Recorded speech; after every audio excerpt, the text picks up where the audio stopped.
Alright mga tropa pics, dito na naman tayo sa flexing ng vintage na display namin ni Sweetie.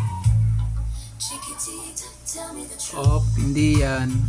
Eto. Wow, ganda. Ano siya? Teapot, Japanese teapot. Ito yung ginagamit ng mga Japanese pag gusto nila magtsaa. Yan, no? Magandang klase siya.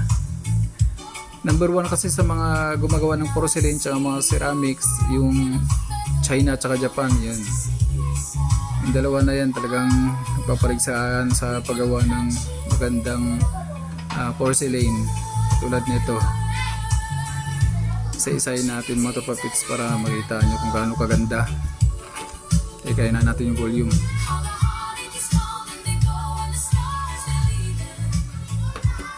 So, dalawa yung kanyang cup. Yan, no? Naka-emboss pa talaga siya. Hindi siya pintura lang, kundi emboss talaga. Nakabukol.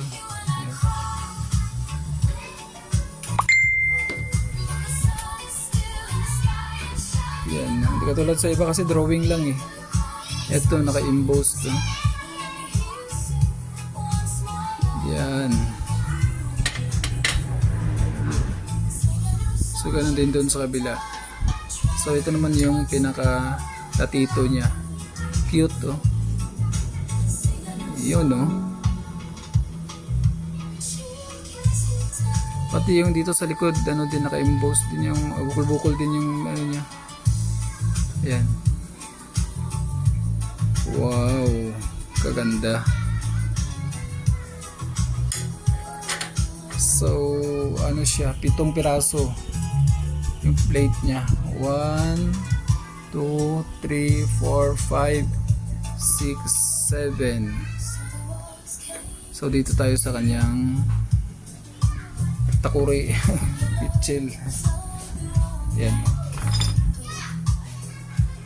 Yun, no? Wow.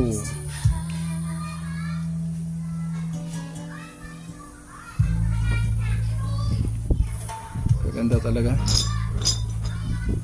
Yan, makalansing pa. Toing.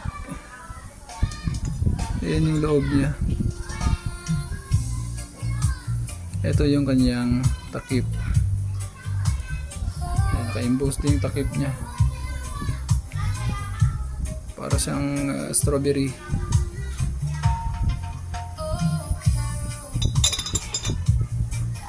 So ayan. Ganda, no? Very colorful siya. Talagang vibrant colors na mga prutas ng kanyang print. Hindi siya basta lang yung pininturahan na katulad sa iba. Ito naka-embossed yung mga print niya. So yeah. Alright.